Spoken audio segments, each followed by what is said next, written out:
Columbia University President Namat Shafiq is testifying on Capitol Hill, where she's addressing the rise of anti-Semitism on campuses and also anti-Palestinian sentiment. This follows the 6 months of war that erupted between Israel and Gaza after the October 7th Hamas attacks. And chaos from the deadly ambush is spilling onto colleges here in America. Tensions at Columbia and other universities still very much raw as school leaders try to navigate both sides while maintaining safety and avoiding violating students' free speech rights. Now, at Columbia, there's a security crackdown put in place ahead of this highly anticipated hearing. Protests broke out on the center of Columbia's campus yesterday, with pro-Palestine demonstrators chanting, "From the river to the sea, Palestine will be free," and also calls to annihilate Israel.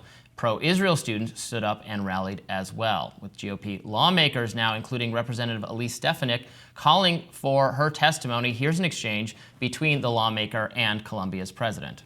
Does he need to repeat stating that the massacre of Israeli civilians was awesome? Does he need to repeat his participation in an unauthorized pro-Hamas demonstration on April 4th? You know, Professor David Scheiser talked about the lack of enforcement. Do you agree that this is an issue with a lack of enforcement when the policy of Columbia specifically stated on April 5th said, "I want to make clear that it is absolutely unacceptable for any member of this community to promote the use of terror or violence," and yet you have no action, no disciplinary action? Do you agree with how the university has handled this? Yeah, we have 4,700 faculty at Columbia, most of whom spend all of their time dedicated to teaching their students. But I'm talking about the faculty members who are supporting terror. This same panel grilled 3 other presidents of elite universities, and it made headlines late last year after a shaky performance that cost 2 of those presidents of Harvard University and Pennsylvania their jobs. So here we go again. Yeah, one remarkable part of this questioning from Elise Stefanik is that she's continuing to double down on the beheaded baby narratives and many of the others that have been roundly debunked either by Pramila Paten's UN report, which was heralded as confirming those the broader narrative of October 7th, when in fact it specifically pointed to not being able to confirm incidents of alleged sexual assault at Kibbutz Be'eri, that there was one tragically killed baby on October 7th who was not beheaded, and the rest. And so it does really, I think, undermine the claim and suggest a kind of alarmism going on here, that's paralleled with the alarmism about what actually Jewish students on campus are experiencing. We've seen so many of the pro-Palestinian protesters be members of these pro-Palestinian Jewish groups like Jewish Justice for Peace, who have also been subject to the discipline of the campus, groups not being allowed to have demonstrations. People have been evicted at Columbia. We have a valedictorian and at a UC school not being allowed to speak. And none of this kind of activity is the focus of congressional hearings. And it seems like this kind of prevailing narrative about kind of the thrust of the harm here, as embodied by Stefanik's remarks, is really getting to the core of why. I mean, the thrust of her remarks is what should Columbia do and what is Columbia doing? And actually, I don't know that anyone will be satisfied by this on the pro-Israeli side, but Columbia's president has said they are taking disciplinary actions, including termination against one person whose name is Mohammed Abdu, who allegedly said on October 11th that he is with Hamas. He identifies himself with Hamas, Hezbollah, and Islamic Jihad, and the president of Columbia said that he would be terminated over those remarks. Yeah, so that he's already been faced that kind of action, that the only reason that he's still lingering is because he's finishing grading the students' papers, but he's not having contact with students anymore, and that she says he'll never work at Columbia again. But I think you're right. I don't think very many people are going to be satisfied by this. At the last hearing, they took some commentary from students, one of whom I believe was at Penn, and accused a Penn professor of calling him a, quote, dirty Jew. Now, there was no follow-up on that. There didn't seem to be any interest as to whether or not that kind of claim was real or substantiated. I would believe that if a professor really did say something that abhorrent to a student, then there would be clear follow-up action and a termination. But the fact that there wasn't, suggests to me that, again, there's a kind of embellishment that's going on here that is intended to draw attention to the real ways that pro-Palestinian students, including Jewish pro-Palestinian students, have been very marginalized and frankly attacked by their administration. Well, it doesn't seem to be there's any embellishment of a Columbia professor identifying himself, pledging support for multiple terrorist groups, and I think it would be obvious to people that a professor who said, I'm with the KKK or something like that would not be employed by Columbia or anywhere else. So, well, I don't know about that actually. The history of American colleges and who they've employed would say something dramatically different to that. The KKK has been on faculty at many an American institution until very, very recently. And in fact, our institutions were segregated in our own apartheid state until my parents were little kids. However, I take your broader point, and unlike the accusations of bias against the Palestinian students, it has been quickly, readily taken care of. This person has been dispensed of.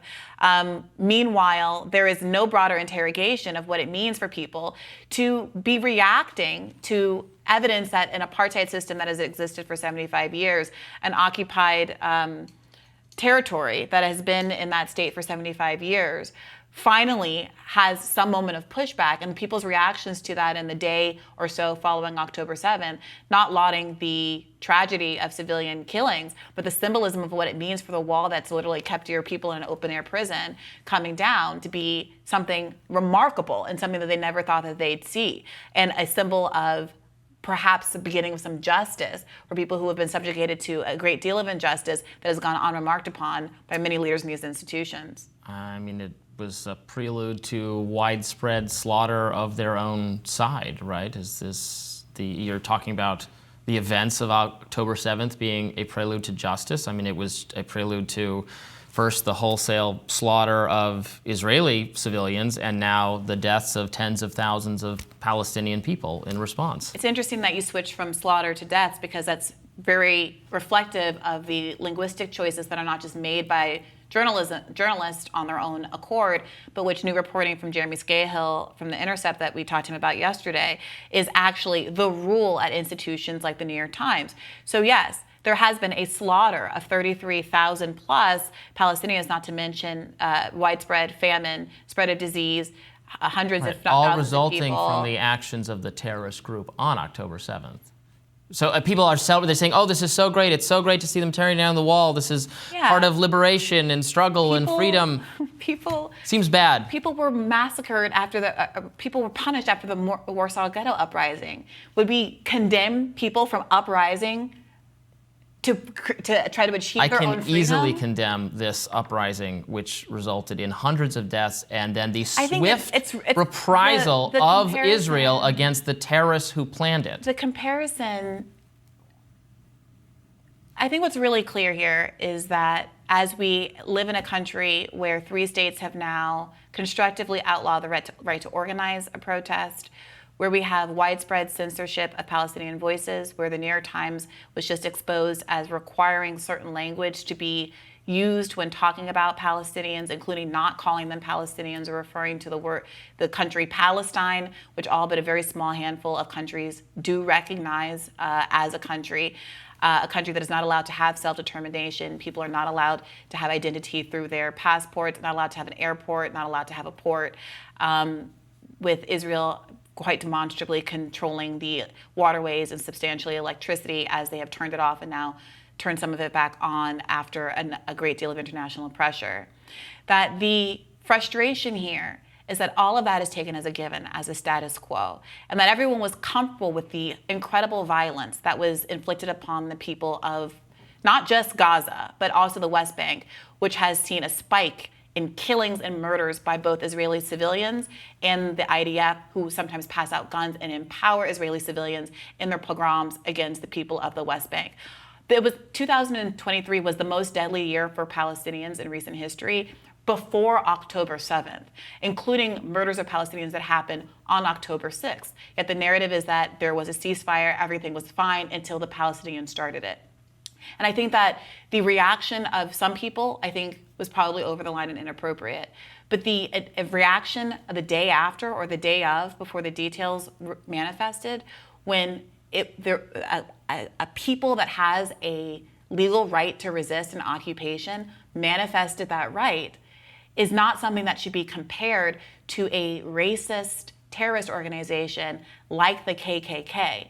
I think that is an irresponsible comparison, regardless of the ability to condemn the murder of innocent civilians at the same time that you acknowledge somebody's legal right to resist and hit military targets. Many of which were hit and targeted on October 7th. To the extent the resistance takes the form of the widespread killing of civilians, people at a music festival, people in their homes, people taken captive for weeks and months subsequently, and set aside whether it's legally justified, it was a bad idea because in response, the Palestinians are being wiped out. It was a terrible idea for a terrorist organization to commit the people of a region to a war with Israel that they cannot win. I wish they had not done that. It was bad for Israel. It was bad for the Israelis. It is bad for the Palestinians. And would you be agitating for Palestinian freedom? Would you be talking about Palestinian freedom? I fully support full freedom and autonomy for the Palestinian people. How should they get that? They should not get it through terrorism and violence and war with Israel. Should it have been a peaceful protest like the one they did in 2018 that resulted in snipers shooting thousands, maiming hundreds, and killing hundreds of Palestinians? Is the violent resistance working? I asked you working? this question. If someone tries peaceful resistance, if people try everything under the book. So then we try terrorism. No, then you try violent resistance, the same way this country became free from England's rule under violent resistance, the same way my people became free from slavery through violent resistance, the same way are the Gazans more free now than they were 6 months ago? So your argument is, again, that people trying and failing is evidence that people shouldn't try, that they should live away their lives under occupation and slavery. Obviously not in this case. Always. No, it's that if you look around the world, instances of violent uprising, whether it's the Haitian Revolution on down, are looked at with degradation and critically when those people are non-white. In instances of white violent resistance is what we call history and our heroes. And people need to look really introspect and think about why it is that there is no conversation. And before October 7th was the public sentiment, the public engagement with what Palestinians have been going through, living their lives in these conditions for generations now. And we were all comfortable with that and silent on that until some people tore down a physical barrier and allowed a flow of folks across the physical barrier, some of whom wrongly and tragically killed innocent civilians, and some of whom approached legitimate military targets that they're allowed to target because they're an occupied people who has been kept illegally in an occupied territory according to a consensus of international organizations. And so just to get back to the hearing at hand, I do think that this is quite obviously a kind of a theater. It's a pomp and circumstance where we're allowing a branch of government, we're allowing elected officials to try to pick and choose who the leadership is at various both public and private institutions now. I guess this is another private institution now, because they have an ideological difference of opinion with what some of the students on the campus, not even the faculty, but the students on the campus. Remember, there was the leaked tape of the Columbia dean that we talked about. Prim Tucker at The Intercept wrote about it, demonstrating that he was very much characterizing some of these statements like Palestine should be free as necessarily anti-Semitic. We have an institution and administration that frankly is overwhelmingly sympathetic to pro-Israel, pro-Zionist voices on campus. And yet still, if there is even one professor, if there is one student, if there's one valedictorian who falls out of line, we see the full institutional force being brought against them. And yet still, where is the hearing for the 3 Palestinian American students who were literally shot, one of whom is paralyzed? Now, not a single one of your Congress members, these Republicans who have called this hearing today, have any interest in figuring out how to keep students actually safe from real violence. Not to mention that on Columbia's campus, by the way, there were former IDF students who launched a chemical attack using IDF chemical weapons against pro-Palestinian peaceful protesters. No. They were kicked off campus. But there's none of the outrage or none of the discussion at this hearing that's going to actually focus on that real violence, physical violence. Okay. We'll have more Rising right after this.